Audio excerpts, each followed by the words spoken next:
ஓம் நமோ நாராயணாய.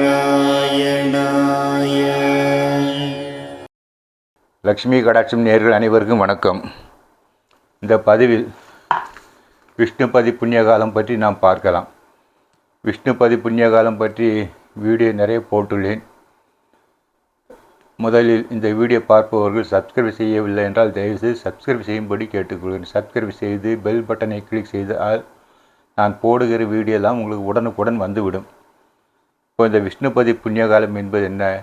விஷ்ணு அது பேரில் இருக்க பெருமாள்னு அந்த விஷ்ணு மகாவிஷ்ணுவை வழிபடுவதற்கு உரிய ஒரு உகந்த நாள், ஒரு சிறப்பான நாள் என்ற அர்த்தம்.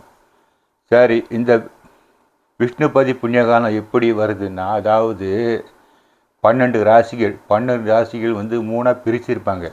சரம் ஸ்திரம் உபயம்னு.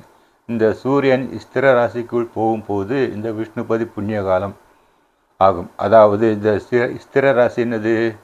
ரிஷபம், சிம்மம், விருச்சிகம், கும்பம், இதெல்லாம் ஸ்திரராசி. மாதங்கள் பார்த்தோம்னா வைகாசி, ஆவணி, கார்த்திகை, மாசி. மாசி கும்ப மாதம் சொல்வார்கள். இந்த மாசி மாதம் 1ஆம் தேதி சூரியன் அந்த ராசியில் என்டர் ஆகும்போது விஷ்ணுபதி புண்ணியகாலம். இப்போ வருகிற விஷ்ணுபதி புண்ணிய காலத்திற்கு என்ன சிறப்பு என்றால், அந்த விஷ்ணுபதி புண்ணிய காலம் 13/2/2026, அதாவது பிப்ரவரி 13 வெள்ளிக்கிழமை என்று மாதம் பிறக்கிறது. மாசி மாதம் அன்று விஷ்ணுபதி புண்ணிய காலம். என்ன சிறப்பு? மிகுந்த சிறப்பு என்னென்றால், இந்த விஷ்ணுபதி புண்ணிய காலம் ஏகாதசி என்று வருகிறது. அது மிக மிக விசேஷம்.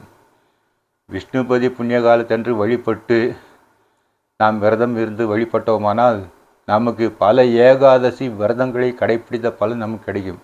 ஆனால் இப்போது வருகிற விஷ்ணுபதி ஏகாதசியுடன் வருகிறது என்றால் அதன் மகத்துவம் ஏராளமானது. அபரிமிதமான நன்மைகளை நமக்கு கொடுக்கும். பெருமாள் கோயிலுக்கு சென்று அன்றைய தினம் வழிபடுவது நல்ல பலன் கொடுக்கும்.